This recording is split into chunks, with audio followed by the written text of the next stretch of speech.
నమస్తే, welcome to hot popcorn debate. మాజీ మంత్రి, నగరి ఎమ్మెల్యే, ఇది చెప్తే ఎవరికైనా టక్కున గుర్తొచ్చే పేరు రోజా. అయితే రాజకీయంగా రోజాకు ఎండు కార్డు పడబోతుంది అని వార్తలు వస్తున్న నేపథ్యంలో ఆవిడ మళ్ళీ బుల్లితెరపై అరంగేట్రం చేయబోతుందట. ఇక తాజాగా జీ తెలుగులో ఆవిడ ఒక ప్రోగ్రామ్కి హోస్ట్గా వ్యవహరించబోతున్నారు అని చెప్పి వార్తలు వస్తున్నాయి. గతంలో కూడా మనం చూసాము ఆవిడ జబర్దస్త్ షోకి హోస్ట్గా వ్యవహరించడం. ఆ తర్వాత రాజకీయాల్లో యాక్టివ్ అయ్యాక బుల్లితెరకి ఆవిడ మరి గుడ్ బై చెప్పి నేను బుల్లితెర సినిమాల్లో నటించను అని కూడా ఆవిడ చెప్పారు. మళ్ళీ తాజాగా ఇప్పుడు ఆవిడ మళ్ళీ హోస్ట్గా వ్యవహరించడం ఎలా చూడొచ్చు అంటే, ఈ విధంగా చూసుకున్నట్టయితే ఇంకా ఆవిడ రాజకీయ జీవితానికి మరి అందరూ అనుకున్నట్టుగానే ఎండ్ కార్డు పడే అవకాశం ఉందా? ఇలాంటి విషయాలన్నీ కూడా ఈరోజు డిబేట్లో చర్చిద్దాం. మనతో పాటు డిబేట్లో పార్టిసిపేట్ చేసేందుకు స్టూడియోలో ఉన్నారు senior journalist doctor Durga Vadlamani గారు, అలాగే మరో senior political analyst Madhusudan Reddy గారు. నమస్కారం మేడం. నమస్తే అండి. నమస్కారం సార్. ప్రణామం. సో మేడం, మీరు చెప్పండి, మొన్న ఈ మధ్య మనం చూసాము, ఎప్పుడో ఒకసారి రోజా గారు నేను ఇంకా ఈ షోలు కానీ సినిమాలు కానీ ఇలాంటివి నేను చెయ్యను అని చెప్పి ఒకసారి ఆవిడ చెప్పడం జరిగింది. మళ్ళీ తాజాగా ఇప్పుడు ఆవిడ ఏదో బుల్లితెర మీద ఒక కార్యక్రమానికి హోస్ట్గా రాబోతున్నారు అని చెప్పి వార్తలు వస్తున్నాయి. సో ఈ వార్తల్లో ఎంత నిజం ఉంది? అలాగే మరి రాజకీయంగా మొన్న కొడాలి నానిని ఎందుకు యాక్టివ్గా లేరు అంటే నా పోస్ట్ పోయింది అని చెప్పడం. సో ఈవిడ కూడా మరి నా పోస్ట్ పోయింది, ఇంక నాకు ప్రజలతో అవసరం లేదు, నాకు డబ్బు సంపాదనే ముఖ్యం కాబట్టి మళ్ళీ నేను హోస్ట్గా వెళ్తాను అని చెప్పి డిసైడ్ అయ్యి వచ్చారంటారా? మీ ఉద్దేశం ఏంటి? సూపర్ సీరియల్ ఛాంపియన్షిప్ షోకి ఆవిడ గెస్ట్గా వస్తున్నారు. ఇది జీ రియాలిటీ షో అనమాట. జీ వాళ్ళు చేస్తున్నారు. మొత్తం 16 సీరియల్స్లో ఉండే అందులో యాక్ట్ చేసిన వాళ్ళతోటి ఈ షో ఉంటుంది. ఇది నిజమే, ఇందులో అబద్ధం లేదు. ప్రోమో కూడా రిలీజ్ అయింది. మీరు ప్రోమో చూసారో లేదో నాకు తెలియదు. శ్రీకాంత్, హీరో శ్రీకాంత్, తర్వాత హీరోయిన్ రాశి, దాన్ని ఈవిడ హీరోయిన్, ఇంకో హీరోయిన్గా అంటే ఇంకో గెస్ట్ కింద రోజా, తర్వాత అనిల్ రావిపూడి డైరెక్టరు, తర్వాత బుల్లిరాజా సంక్రాంతికి వస్తున్నానులో చేశాడు. ఆ అబ్బాయి కూడా కనిపిస్తున్నాడు అందులో. అయితే ఇక్కడ అందులో ఏంటంటే ప్రోమో శ్రీకాంత్ అంటాడనమాట, రాశిని చూపించి ఈవిడ నవ్వితే ముత్యాలు రాలుతాయి అంటాడు. అది బాగుంది. ఈవిడ నవ్వితే పళ్ళు రాలుతాయి మనకి అంటున్నాడు. అంటే ఏంటి దాని అర్థం? సెటైరే కదా అది. అది రోజాకి అర్థం కాక ఆవిడ నవ్వుతోంది. అంటే ఈవిడతో పెట్టుకుంటే ఎదరవాడికి పళ్ళు రాలుతాయి అంటే ఆవిడ చేసే పనులకి, ఆవిడ అనే మాటలకి అని అర్థం. అది ఆవిడ మీద సెటైర్ అయ్యటమే కానీ అది ఆవిడకి అర్థం కాలేదు. ఇంకొక విషయం, మీరు అన్నట్టుగా ఇప్పుడు కొడాలి నాని యాంకర్ అడిగిన ఒక రిపోర్టర్ అడిగిన ప్రశ్నకి ఆయన ఏమన్నాడు, మా ఉద్యోగం పోయిందిగా, మేమేం చేయాలి ఇంకా అన్నాడు. అంటే దాని అర్థం ఏంటి? అంటే నీకు రాజకీయాలు ఉద్యోగం అని ఆ రోజు మనం మాట్లాడుకున్నాం. దాని మీద రాజకీయాలు అనేది ఉద్యోగం కాదుగా, అది ప్రజాసేవ. మీరు ప్రజల కోసం, ప్రజలు ఎన్నుకుంటే మీరు శాసనసభలో అడుగు పెడతారు, లేదు ఎంపీగా ఎన్నికైతే చట్టసభలో అడుగు పెడతారు.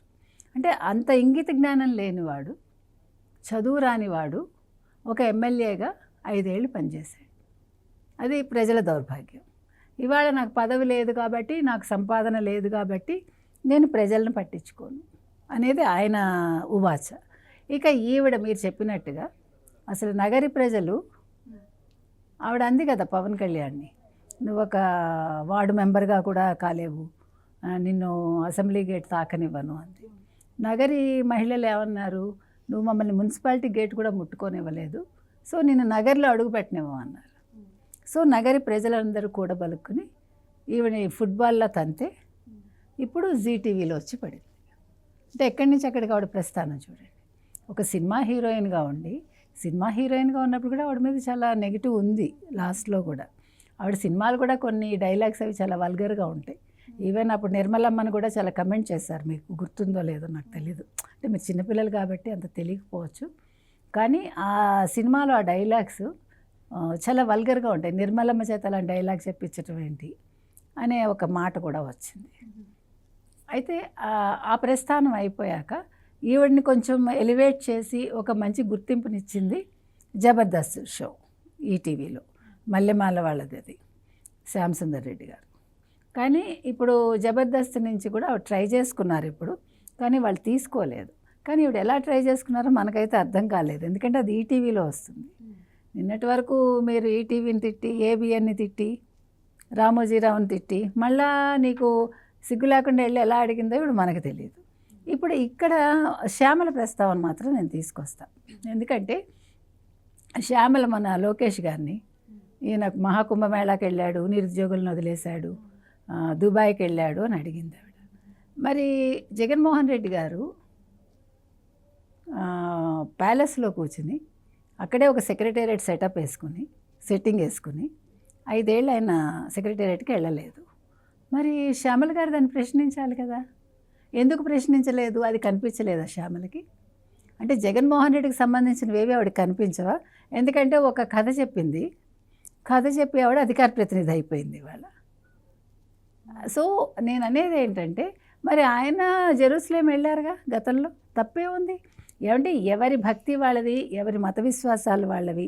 కుంభమేళాకి వెళ్ళటం తప్పండం ఆవిడ తప్పు. రెండోది దుబాయ్ వెళ్ళాడు అంటుంది. అసలు ప్యాలెస్లో సెక్రటేరియట్ పెట్టుకోగలేదు. ఆదివారం ఆయన దుబాయ్ వెళ్తే నీకేం వచ్చింది? ఒక హాలిడే రోజు ఆయన డబ్బులు పెట్టుకుని ఆయన వెళ్ళాడు. ఇక్కడ ప్రజాధనం దుర్వినియోగం చేశాడు జగన్మోహన్ రెడ్డి. ఆయన సొంత ధనం ఖర్చు పెట్టుకుని ఆయన సొంత భార్యతో వెళ్ళాడు తప్ప ఇంకొక మహిళతో వెళ్ళలేదుగా. అంటే మాట్లాడేటప్పుడు చాలా జాగ్రత్తగా మాట్లాడాలని చెప్తున్నాం. శ్యామలకి ఇవాళ ఏదో ఒక పదవి వచ్చేసింది కాబట్టి నేను నా ఇష్టానికి మాట్లాడతాను, ఏదో నేను అధికార ప్రతినిధిని కాబట్టి, అధికార ప్రతినిధి అనేవాడు హుందాగా మాట్లాడాలి, ఆడైనా మొగైనా. మనకేమి జెండర్తో సమస్య లేదు మనకి. కానీ ఆ పదవి అనేది, ఆ పదవికి వన్నె రావాలి వీళ్ళ వల్ల, అంతే తప్ప ఇట్లా మాట్లాడితే ప్రజలు చిత్కరించుకుంటారు. అసలు బూతుల భాష, బూతుల సంస్కృతి, ఇట్లా ఈ రకంగా మాట్లాడడం, విడదీసి రాజకీయాలు చేయటం అనేది 2019 నుంచి 24 వరకు వైసీపీ నేర్పించింది. చెప్పాలంటే ఈ సంస్కృతిని తీసుకొచ్చిందే వైసీపీ, దానికి ఆజ్యం పోసిందే వాళ్ళు. కాబట్టి శ్యామల్ లాంటి వాళ్ళు ఇప్పటికైనా, జగన్మోహన్ రెడ్డి నీకు ఆల్రెడీ పదవి ఇచ్చేశాడు, ఇప్పుడు నీకు పదవి ఏం అక్కర్లా, నువ్వు నెక్స్ట్ ఎమ్మెల్యే అయిపోదామని అనుకోకు. ముందు ఈ 5 ఏళ్ళు నువ్వు సంస్కారవంతమైన భాష మాట్లాడు. నువ్వు కమెంట్ చేసేటప్పుడు, లేదు క్రిటిసైజ్ చేసేటప్పుడు నువ్వు ఎవరి గురించి మాట్లాడుతున్నావు, సందర్భం ఏంటి, ఇది వ్యక్తిగతమా రాజకీయమా, ఆ పారామీటర్ చూసుకున్నాక మాట్లాడితే కొంచెం నీ పదవికి నువ్వు ఒక గౌరవం తెచ్చిందాను అవుతావు.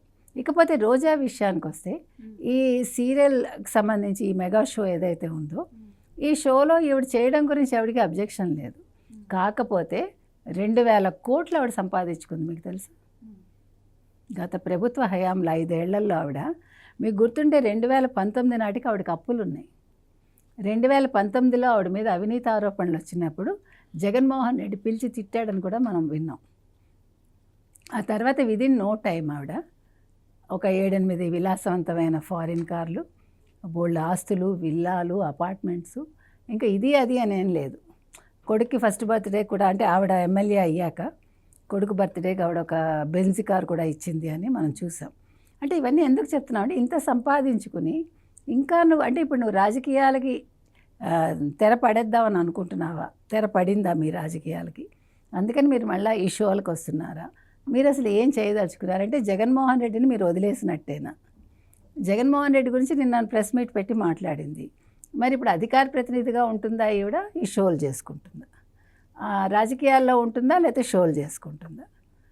ఇంకా నెక్స్ట్ మళ్ళీ నగరిలో ఎలాగో ఎంట్రీ లేదు. మరి జగన్మోహన్ రెడ్డి ఇంకొక చోట ఎక్కడైనా ఆవిడ నిల్చోబెడితే ఆవిడ నిల్చుని మళ్ళీ గెలిచే అవకాశం ఉందా? ఎందుకంటే ఇవన్నీ కూడా, అంటే ఇట్స్ టూ ఎర్లీ అనుకోండి, కానీ అసలు రాజకీయ ప్రస్థానం ఆవిడది అయిపోయినట్టేనా? ఇంకా రాజకీయాలకి మీరు చెప్పినట్టుగా రోజా గుడ్ బై చెప్పిందా? అయినా ఇప్పుడు ఇంత ఆస్తి సంపాదించుకున్నాక ఓ పక్క 100 కోట్ల స్కామ్ ఉంది ఆడుదాం ఆంధ్రాలో, ఇంకా ఆవిడ మీద చాలా అవినీతి ఆరోపణలు ఉన్నాయి. మరి ఇప్పుడు ఈ కేసులు ఎదుర్కొంటుందా, ఇక్కడ షో చేస్తుందా? షోకి తీసుకున్న వాళ్ళు కూడా ఆలోచించుకోవాలి. మధ్యలో ఈవిడ కనుక వదిలేసి వెళ్ళిపోయింది అనుకోండి, ఇంకొకరిని తెచ్చుకుంటారు, కానీ వాళ్ళు ఏ టర్మ్స్ అండ్ కండిషన్స్లో తీసుకున్నారో తెలియదు. అంటే ఎందుకు చెప్తున్నామంటే, ఇప్పుడు ఆవిడ నిజాయితీగా ఒక మంత్రిగా ఉండి రాజకీయాల్లో కొనసాగుంటే దట్స్ ఎ డిఫరెంట్ ఇష్యూ. కానీ ఆవిడ బూతులు మాట్లాడి, చాలా వల్గర్గా మాట్లాడి గతంలో చంద్రబాబు నాయుడు గారిని కావచ్చు, పవన్ కళ్యాణ్ని కావచ్చు, లోకేష్ని కావచ్చు, చాలా అసహ్యంగా మాట్లాడి, ఇలాంటి మనిషిని మీరు ఒక షోకి ఒక గెస్ట్గా ఎట్లా తీసుకుంటారు అని మనం జీవాళ్ళని కూడా అడుగుతున్నాం. ఒక స్టేచర్ ఉండాలి కదా ఒక మనిషికి. ఈ బూతుల పర్వాలు ఇవన్నీ కాదు కదా. కాబట్టి ఆవిడ రాజకీయాలకి, అంటే ఆవిడ రాజకీయ ప్రస్థానానికి ఇంతటితో తెరపడిందా? అనేది మనం చూడాలి. రైట్. మధు గారు, రాజకీయ నాయకులు అవ్వడం, రాజకీయ నాయకులుగా ఉండి ప్రజలకు సేవ చేయడం అంటే ఎంతో అదృష్టం చేసుకొని ఉండాలి. దట్టు రోజా గారి విషయానికి వస్తే ఆవిడ కూడా ఎన్నో కష్టాలు పడి రావడం జరిగింది. మొదట్లో ఆవిడని ఐరన్ లెగ్ అని చెప్పి చాలా హేళనగా మాట్లాడిన పరిస్థితులు కూడా ఆవిడ ఎదుర్కొన్నారు. సో టీడీపీ ద్వారా పార్టీలోకి అంటే రాజకీయాల్లోకి వచ్చి సో వెంటనే పార్టీ మారిపోయి అంటే ఆ ప్రజలు ఇచ్చినటువంటి అంతటి అవకాశాన్ని ఆవిడ దుర్వినియోగం చేసుకొని 2 సార్లులోనే చాలా తీవ్ర వ్యతిరేకతను కూడా అక్కడ ఏర్పరచుకోవడం అయితే జరిగింది. సో ఇప్పుడు ఇప్పుడు అక్కడ నియోజకవర్గంలోకి వెళ్ళే పరిస్థితి కూడా లేకుండా చేసుకుంది. అక్కడ ఇప్పుడు గాలి ముద్దుకృష్ణ నాయుడు రెండో కొడుకు గాలి జగదీష్ని ఎవరు నిలబెట్టబోతున్నారు జగన్ గారు అని చెప్పి కూడా వార్తలు వస్తూ ఉన్నాయి. సో ఈ వార్తల తర్వాత జగన్మోహన్ రెడ్డి గారితో రోజా గారు భేటీ అయ్యారు అంటున్నారు. మరి ఆ భేటీలో కూడా ఈవిడికి తగ్గ హామీ రాకపోవడం వల్లే ఈవిడ మళ్ళీ బుల్లితెర వైపు చూస్తుంది అనుకోవచ్చా? అంటే ఈ రకంగా చూస్తే ఆవిడకి ఎండ్ కార్డు పడ్డట్టేనా ఇంకా రాజకీయాల్లో? ఒకప్పుడు రాజకీయం అంటే ప్రజాసేవ, అది నాటి మాట. నేటి మాట రాజకీయం అంటే వ్యాపారం. ఎన్ని కోట్లు దోసుకుంటే అంత గొప్ప లీడర్ అవ్వచ్చు, అది నాటి మా మాట. మర్చిపోండి, రాజకీయం అంటే ప్రజాసేవ అనే మాట మర్చిపోండి. రాజకీయం అంటే ఖరీదైన కారులో తిరగాల, కరెన్సీ నోట్లు పెట్టాలా, ఖరీదైన బట్టలు వేసుకోవాలా. ఈ భూతలం మీద బూతుల భాష పండితులై ఉండాలి. బూతుల భాష పండితులు అయితేనే రాజకీయ నాయకులు అవుతారు, లేకపోతే కారు. ఇప్పుడు అమ్మాయి ఒకటేనే కాదు, అమ్మాయి రాజకీయాన్ని ఆరంభించింది, ఓనామాలు దిద్దింది తెలుగుదేశం పార్టీలో. కానీ రాజకీయాల్లో అవకాశాల కోసం, సినిమాల్లో అవకాశాల కోసం చేజారిపోతున్నట్టు ఎగిరిపోయింది. ఇప్పుడు జగన్మోహన్ రెడ్డి అవసరం తీరిపోయింది. అందువల్ల ఏంటంటే కాంబినేషన్ వ్యూహం అర్థం చేసుకుంటే మీకు అర్థమవుద్ది. జగన్మోహన్ రెడ్డి రెడ్డిని వదిలించుకుంటుండు, ఇప్పుడు కమ్మోళ్ళని ఎత్తిన పెట్టుకుంటాం. అంటే కమ్మ ఓటు బ్యాంకు చెల్చాల. బీసీల మీద కూడా ఆయన దృష్టి మళ్ళింది అని కూడా వార్తలు వస్తూ ఉన్నాయి. మీరు భ్రమలు పడకండి. కాపు ఓటు బ్యాంకు చేర్చాలా, కమ్మ ఓటు బ్యాంకు చేర్చాలా. నాకు ఎట్ట కొట్టి పిచ్చోళ్ళు ఉండరు, వాళ్ళు వేస్తారు ఓట్లు. రెడ్ ఓట్లు నన్ను చూసి వేస్తారు, బైబిల్ భక్తులు నన్ను చూసి వేస్తారు, బీజేపీని బూచీగా చూసి మైనారిటీ ఓట్లు గుంజేయచ్చు. అది వాడి వ్యూహం ఫలించడం. అందువల్ల ఏంటంటే బలమైన రెడ్డి సామాజిక వర్గం ఉన్న చోట కమ్మ వాళ్ళకి సీట్లు ఇచ్చి వాళ్ళ ఓట్లు 50% అట్లీస్ట్ ఒక పావళ వంతన్నా చీల్చి ఈ రెడ్డి సామాజిక వర్గం, ఎస్సీలు, దళితులు, తర్వాత మైనార్టీలు ఓట్లు గుంజుకుంటే సునాయాసంగా పెంచడం ఒక కుట్ర ఆలోచన చేస్తున్నాం. అది జరగనివ్వను. అందువల్ల వాడికి 10th పేపర్లు దొంగతనం చేసినోడికి అన్ని తెలివితేటలుంటే ప్రపంచాన్ని చదివిన వాళ్ళకి నాట్లు. అందువల్ల ఏంటంటే రోజా గారు ఏంటంటే సీటు చినిగిపోయింది, అది గాలి వాళ్ళ ఇంటికి వెళ్ళిపోయింది, గాలి పార్టీలోకి పోయింది. అది అనమాట. రోజా సీటు చినిగిపోయింది కన్ఫామ్, దాంట్లో నో డౌట్. అది గాలి పార్టీ గాలింటికి పోయింది. అందువల్ల గాలి ముద్దుకృష్ణ నాయుడు ఎవరో ఉండేవాళ్ళు కొడుకు చేతిలోకి పోయింది. అదేవిధంగా ఏడు కూడా ఒకటి పోయి ఉంది, ఏలూరు దగ్గర మనకి ఏల్చూరు ఆడ ఒక ఆయన పోయి ఉంటాం. ఆయన పేరు కూడా వద్దురా బాబు నాకేస్తాడు మద్దని చెప్పిన నా పేరే. ఆయన పేరు కూడా గాది మధుసూదన్ రెడ్డి, గాది వెంకటరెడ్డి అని. ఆయనకు 3 కొడుకులు. ఒరే వద్దురా నాయన మధుసూదన్ రెడ్డి వాడు నాకేస్తాడు మంచోడు కదని చెప్పిన. ఎంటడు వాడికి అద్దంకిలో నిలబడ్డోడికి కూడా ముందే చెప్పినవాడు బతుకు చిత్రం, వాడిని నాకేసారు. అందువల్ల ఏంటంటే జగన్మోహన్ రెడ్డిని భగవద్గీత రెడ్లు వదిలేశారు, ఇంకా బైబిల్ రెడ్లు ఎంట పెట్టుకొని తిరుగుతారు. కాబట్టి భగవద్గీత రెడ్లు ఊరు జగన్మోహన్ రెడ్డి ఇంటికి గడపమంత ఒక్కరు జగన్మోహన్ రెడ్డికి చెంచాగిరి చేయరు. అందువల్ల ఏంటంటే ఎవరైనా చేస్తే జగన్మోహన్ రెడ్డికి సాయం బైబిల్ రెడ్లు చేయాల్సిందే, కానీ భగవద్గీత రెడ్లు ఊరు జగన్మోహన్ రెడ్డికి సాయం చేసే రూపాయి బిళ్ళ కూడా వద్దురా బాబు. వీడితో సావాసం చేసిన వాళ్ళందరూ జైలు పాలైపోతారు, నాశనం అయిపోయినాయి. వాడితో సావాసం చేసిన కుటుంబాలు, బాగుపడ్డ కుటుంబం ఒక్కటి కూడా లేదు. వాడితో చేయగలిపినోడల్లా జైలుకి పోయారు. పానోడు ఒక్కటి పేరు చెప్పండి నాకంట. వాడి జీవానికి అల్లాడి మాగుంటోళ్ళు పోయారా, వాడి జీవానికి అరవిందో వాళ్ళు పోయారా, వాడి జీవానికి అంటే వాడితో సావాసం చేస్తే జైలుకి పోవటానికి సిద్ధంగా ఉండాలి. అందువల్ల ఎందుకు వచ్చిన కర్మ, జబర్దస్త్ షోలో ఏవో చేసుకొని బతికేద్దాం, నేను జైలుకి నాకు వద్దని శ్రీలతారెడ్డి తొందరగా మేలుకున్నది. ఇంకనన్నా సలక్షణంగా శ్రీలక్ష్మి లాగుంటే మేలు. శీలావతి మాటలు కట్టిపెట్టి శ్రీలక్ష్మి లాగుంటే కాకపోతే ఇప్పుడు అరెస్ట్ చేశారు. ఆడపిల్లల మీద చర్యలు తీసుకోకూడదని చెప్పి ఆగిరు, కానీ లేకపోతే ఆమెను ఎప్పుడూ జైలు వేయాలి. చంద్రబాబు నాయుడు దయాదక్షిణాలతో బయట ఉంది. కేవలం ఏంటంటే ఆమెను అరెస్ట్ చేయకపోవటానికి కారణం ఏంటంటే ఆడపిల్లల్ని అరెస్ట్ చేయకూడదు అన్న ఉద్దేశంతోనే వదిలేసిండు. చంద్రబాబు నాయుడు వదిలేసిన భిక్ష శ్రీలతారెడ్డి ఉరఫ్ రోజారెడ్డి జీవిత చరిత్ర అని మాత్రం చెప్పగలం. ఇది సత్యం కూడా. తాజాగా చూసుకున్నట్టయితే నిన్న అసెంబ్లీ సమావేశాలు జరిగిన తీరుపైన కూడా రోజా ఇటు పవన్ కళ్యాణ్ గారిని అటు లోకేష్ గారిని కూడా హేళనగా మాట్లాడినటువంటి పరిస్థితులు మనం చూసాము. సో ఇప్పటికీ కూడా ఆవిడ తీరులో ఎక్కడ మార్పు కనిపించట్లేదు. ఇప్పుడు కూడా ఆ బూతులని వదలట్లేదు ఆవిడ. గతంలో కూడా మనం చూసాము. ఇప్పుడు అధికారం కోల్పోయి అక్కడ ప్రజలు తరిమి కొట్టినా కూడా ఆవిడలో ఎటువంటి మార్పు కనిపించట్లేదు. ఇప్పటికీ ఆ బూతులను ఆవిడ అలాగే కంటిన్యూ చేస్తోంది. మొన్న తిరుపతి స్విమ్స్లో హాస్పిటల్కి వెళ్ళినప్పుడు కూడా నానా హంగామా సృష్టించడం కూడా మనం చూసాం. అలాగే ఒక సభకు హాజరైనప్పుడు కూడా ఆవిడ అరెస్టులు చేసుకుంటారా, చేసుకోండి అని చెప్పి బెదిరింపు ధోరణితో మాట్లాడినటువంటి పరిస్థితి. సో ఆవిడ ఒక్కడనే కాదు, వైసీపీ నాయకులు చాలామంది కూడా ఆ విధంగానే బిహేవ్ చేస్తున్నారు. తాజాగా బొత్స సత్యనారాయణ కూడా అవే వ్యాఖ్యలు చేసిన పరిస్థితి ఈరోజు మనం చూడటం జరిగింది. సో ఇదంతా కూడా మరి ఎలా చూడవచ్చు అంటారు? అంటే కూటమి ప్రభుత్వం ఇచ్చిన హామీల వల్లే గెలిచింది, కానీ మా సైడ్ నుంచి ఎలాంటి తప్పు లేదని చెప్పి వాళ్ళు మాట్లాడుతున్నటువంటి పరిస్థితి. మరి రోజా గారిని ఇంకా నగరీ ప్రజలు కానీ ఏపీ ప్రజలు కానీ అసలు నమ్మే అవకాశం ఉంటుందంటారా? ఏ రకంగా నమ్ముతారండి? దేనికి నమ్ముతారు? ఆవిడ ఏం చేసింది నియోజకవర్గానికి? ఆవిడే కాదు, ఏ ఎమ్మెల్యే అయినా లేకపోతే గత ప్రభుత్వంలో ఉండే మంత్రులైనా వాళ్ళ నియోజకవర్గాలకు ఏం చేశారు? ఇవాళ పవన్ కళ్యాణ్ గారు అసెంబ్లీలో మాట్లాడినప్పుడు ఆయన ఖచ్చితంగా చెప్పారు కదా, గత ప్రభుత్వంలో జరిగిన తప్పిదాలేంటి, రోడ్లు అసలు ఎంత వేశారు, ఇప్పుడు రోడ్లు ఎన్ని వేల కిలోమీటర్లు వేశారు వీళ్ళ హయాంలో. అలాగే అసలు అటవీ పర్యావరణ శాఖకు సంబంధించి కూడా ఆయన వివరంగా మాట్లాడారు. మీరు గమనిస్తే ప్రతి ఒక్కటి కూడా ఆ ప్రభుత్వం ఏం చేయలేదు, వీళ్ళు 8 నెలల్లో ఏం చేశారు అన్నీ క్లియర్ కట్గా ఇచ్చారు కదా. ఇచ్చాక కూడా ఇప్పుడు అసలు వాళ్ళు తరివేశారా ఏంటి? ఎప్పుడో తరివేశారు వాళ్ళు. మే 13 తరివేశారు. ఎవరు? నగరి ప్రజలు కావచ్చు, మిగతా వాళ్ళు కావచ్చు, వైసీపీ వాళ్ళని. కాబట్టి ఈవిడ మాట్లాడుతుందండి, ఇంకా బలం ఉంది కదా, ధనబలం ఉంది కదా, ఆ ధనబలం మాట్లాడిస్తుంది. కాకపోతే ఇందాక మధుసూదన్ రెడ్డి గారు చెప్పినట్టుగా గాలి కుటుంబాన్ని ఆయన చేరదీస్తున్నాడు. కాబట్టి ఈవిడికి అర్థమైంది సీను, అందుకని నెమ్మదిగా తప్పుకుంటుంది ఈవిడ. ఇంకా రాజకీయాల్లో మనకి తావులేదు. ఇప్పుడు ఏ పార్టీలోకి వెళ్తుంది ఆవిడ? కాంగ్రెస్లోకి వెళ్దామంటే అక్కడ షర్మిల ఉంది. షర్మిలను ఎలా మాట్లాడింది?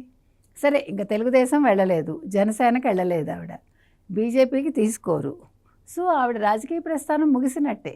కాబట్టి ఆవిడ ఎవెన్యూస్ ఆవిడ వెతుక్కుంటోంది. ఇందాక వారు చెప్పినట్టుగా ఇప్పటికైనా ఆవిడ జ్ఞానం వచ్చి, సరే జరిగింది మనం తప్పులు చేశాము, నోరు పడేసుకున్నాము, ఇప్పుడు ఏదో బుద్ధిగా మన షోస్ చేసుకుని మనకున్న డబ్బుతోటి హ్యాపీగా బతుకుదాం అనుకుంటే ఆవిడ జీవితం బాగుంటుంది. కాదు, నేను ఇలాగే నోరు పడేసుకుంటూ ఉంటాను, జగన్మోహన్ రెడ్డి ఏమన్నా అనకపోయినా, పదవి ఇచ్చినా ఇవ్వకపోయినా, పట్టించుకున్నా పట్టించుకోకపోయినా అంటే ఆవిడ ఎందుకు కాకుండా పోతుంది. ఎందుకంటే ఇక్కడ ఈ షోలో కూడా ఆవిడ పూర్తిగా కంటిన్యూ అవటానికి అప్పుడు అవకాశం ఉండదు ఆవిడకి.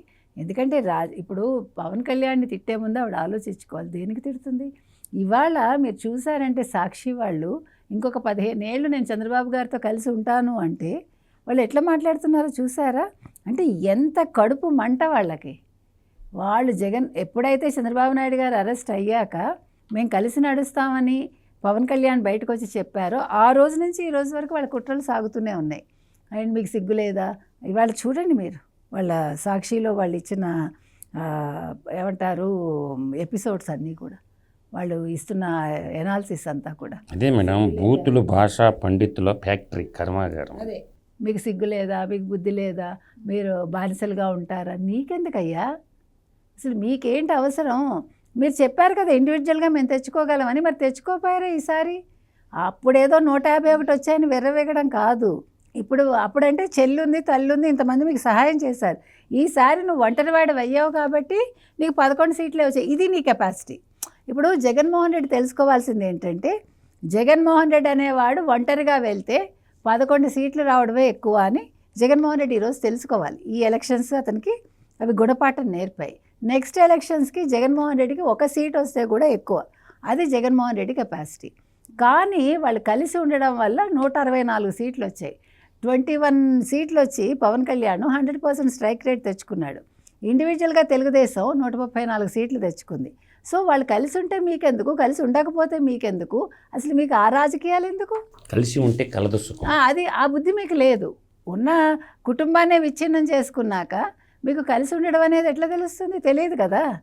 కాబట్టి అది ఇప్పుడు ఇందాక వారు ఇంకో మాట చెప్పారు, మంచి మాట, మన మధుసూదన్ రెడ్డి గారు.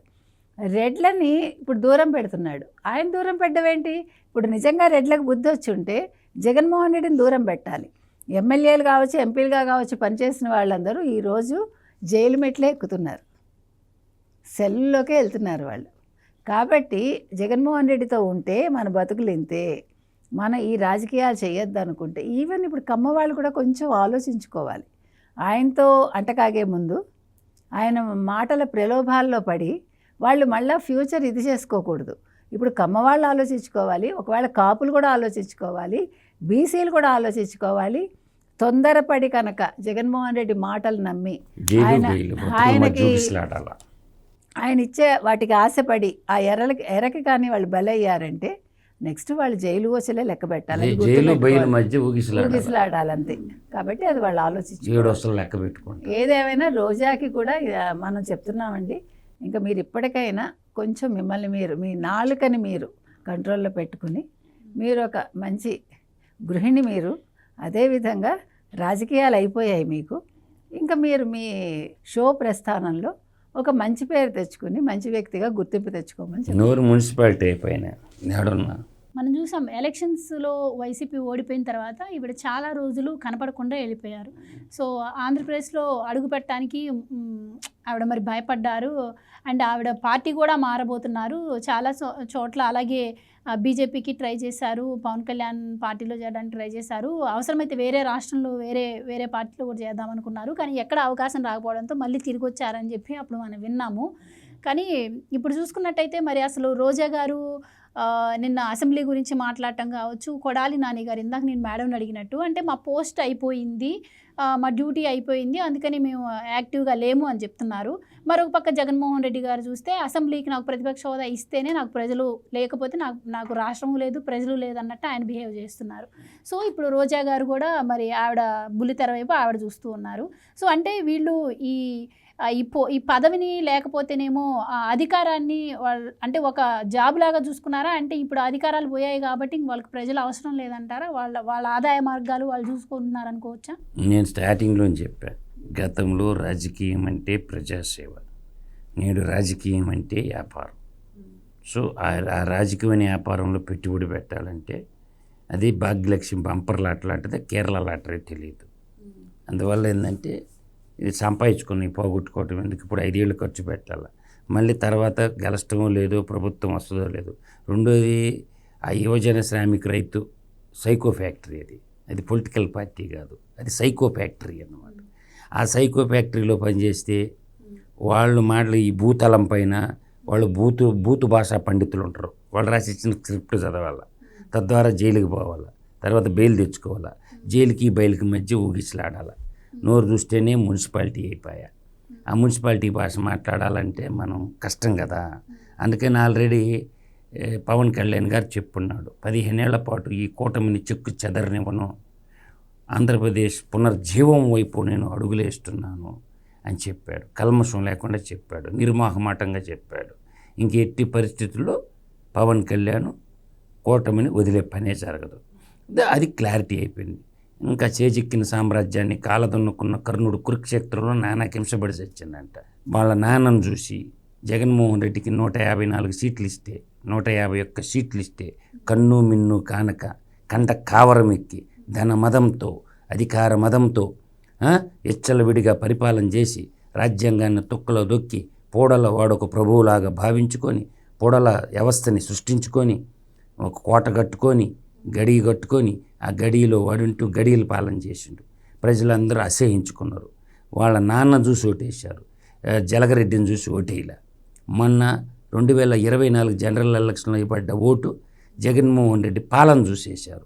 కాబట్టి నువ్వు పనికిరావు పోరా, గణరాజ్యంలో ప్రజారాజ్యంలో నీలాంటి దుష్టుడు, దుర్మార్గుడు, కూర మనస్కత్వం ఉన్నవాడు ఉండకూడదని ప్రజలు వాడి పార్టీని వాడి సైకో ఫ్యాక్టరీని బంగాళాఖాతంలో కప్పెట్టారు.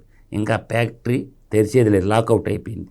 ఆ లాకౌట్ అయిన ఫ్యాక్టరీలో జీతాలు ఇవ్వాలి కదా, ఎన్ని రోజులు అని ఇస్తారు జీతాలు. అందువల్ల జీతాలు ఇచ్చేవాళ్ళు తెచ్చుకుంటారు కొత్త వాళ్ళు. కొత్త చేతిగాడు పొద్దు ఎరగడని కొత్తగా వచ్చినోడు 4 రోజులు తిరుగుతారు అటు ఇటు. కానీ అందరూ వేస్తారు టవల్ మెడలో, కానీ సైకో ఫ్యాక్టరీ ఓనర్ మాత్రం టవల్ వేసుకోడు మెడలో. ఇది ఒక విచిత్రమైనటువంటి పరిస్థితి. మీరు ఎప్పుడైనా చూసారా? అందరి మెడల్లో ఎమ్మెల్యేలు ఎమ్మెల్సీలకి కుక్కకి కానీ మెడలో కడతారు కదా తాడు, అట్లాగా అందరి మెడలో టవల్ వేస్తాడు, వాడు మాత్రం టవల్ వేసుకోడు. అంటే నేను హీరో, మీరందరూ నా జీరోలు అని వాడి ఉద్దేశం. కాబట్టి సైకో ఫ్యాక్టరీ లాకౌట్ అయిపోయింది. కాబట్టి ఆ లాకౌట్ ఏ లాక్ పెట్టినా రాదు. కాబట్టి అది లాకౌటే. ఇప్పుడు ఆ లాకౌట్ అయినా ఆ నిరుద్యోగులు కొంత జీతాలు ఇవ్వటానికి కొత్త చేతి గారు పొద్దురగడు అన్నట్టు కొత్తగా రాజకీయంలోకి వచ్చే వాళ్ళకి అదొక మార్గంగా దొరుకుతుంది. అందుకే వాళ్ళు చెప్తున్నారు, ఎంతమంది అన్నా పోండి పార్టీలోంచి, మాది నాయకులను పుట్టించే పార్టీ, నాయకులను క్రియేట్ అంటే ఎదిగేందుకు మా పార్టీ ఉంది, అందుకని కొత్త వాళ్ళని మేము కాదు తీసుకుంటాం. అది అబద్ధాలకు ప్యాంట్ షర్ట్ వాడే జగన్మోహన్ రెడ్డి అని ఎన్నోసార్లు చెప్పిన. నాయకుల్ని తయారు చేసే ఫ్యాక్టరీ తెలుగుదేశం, నాయకత్వ లక్షణాలు తయారు చేసే ముఖ్యమంత్రులు తయారు చేసే ఫ్యాక్టరీ తెలుగుదేశం పార్టీ. కార్యకర్తలు ఎంతమంది ఉండే స్ట్రెంత్ ఉండేది ఒక టీడీపీకి భారతదేశం. నాయకులు నాశనం చేసే పార్టీ వైసీపీ. అది వైసీపీ పార్టీ. వైసీపీ అంటే యువజన వైసీపీ పార్టీ. ఎందుకు ఆ చీప్ పార్టీలో పనిచేయాలి, అందుకు వైసీ పార్టీ. అది అంతే తప్ప ప్రజల కోసం కాదు, కేవలం వాడు ఈడీ సిబిఐ కోసం వాడు పెట్టుకున్న ఒక పొలిటికల్ సైకో ఫ్యాక్టరీ పార్టీ అది, అంతే తప్ప అది ప్రజలకు సేవ చేసే పార్టీ కానే కాదు. దయచేసి అర్థం చేసుకోమని చెప్తుండా. వాడికి బైబిల్ తెలియదు, భగవద్గీత తెలియదు, ఖురాన్ అంటే కూడా తెలియదు. వాడికి తెలిసిందల్లా దొంగతనం ఎలా చేయాలా, దోచుకోవడం ఎలా చేయాలా, దాచుకోవడం ఎలా, అది మాత్రం తెలుసు. కొనటం తెలుసు, అమ్మటం తెలుసు, అంతే తప్ప వాడు దేశభక్తుడు కాడు, వాడు దేశద్రోహి. కాబట్టి వాడిని నమ్మొద్దు. నమ్మితే మీ జీవితాలు అధోగతే. బంగాళాఖాతంలో వాడిని నమ్మేదానికంటే నడుంకు బండ కట్టుకొని బంగాళాఖాతంలో దూకండి చిప్పెక్కి. థ్యాంక్ యూ సో మచ్ అండి. Thank you so much madam. ఇది వాటి డిబేట్. మరో డిబేట్తో మళ్ళీ కలుద్దాం. Keep watching.